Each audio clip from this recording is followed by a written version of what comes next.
ഡൽഹിയിൽ ഇന്നലെ നടന്ന സ്ഫോടനത്തിന്റെ നടുക്കത്തിലാണല്ലേ രാജ്യം. 8 ജീവനുകളാണ് ഇന്നലെ പൊലിഞ്ഞത്.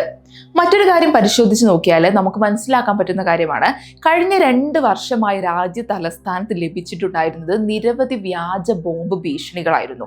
1000-ലേറെ മെയിലുകളാണ് ഈ കാലയളവിൽ വന്നത്. സ്കൂളുകൾ, കോളേജുകൾ, ഹൈക്കോടതി, റിസർവ് ബാങ്ക്, സർക്കാർ ഓഫീസുകൾ തുടങ്ങിയ സ്ഥലങ്ങളിലൊക്കെ ബോംബ് വെച്ചിട്ടുണ്ടെന്ന തരത്തിൽ നിരവധി വ്യാജ സന്ദേശങ്ങൾ എത്തി. വ്യാജ മെസ്സേജുകൾ പോലീസിന്റെയും സ്കൂളിന്റെയും മെയിലിലേക്കാണ് അയച്ചത്.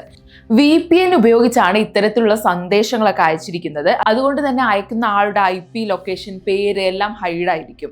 സെൻസർഷിപ്പിനെ മറികടന്ന് അജ്ഞാതനായി ഇന്റർനെറ്റ് യൂസ് ചെയ്യാനും ഇതുവഴി സാധിക്കും. ഭൂമിശാസ്ത്രപരമായ നിയന്ത്രണങ്ങളും മറികടക്കാം. ഇമെയിലിൽ ഉപയോഗിക്കുന്ന ഡൊമൈനിനെ തെറ്റായ ലൊക്കേഷൻ കാണിക്കാനും ഇതുവഴി കഴിയും. പക്ഷേ സ്കൂളിലെ ബോംബ് ഭീഷണി കേസിൽ പിടിച്ച കുട്ടികളൊക്കെ VPN ഇല്ലാതെ മെസ്സേജ് അയച്ചവരായിരുന്നു.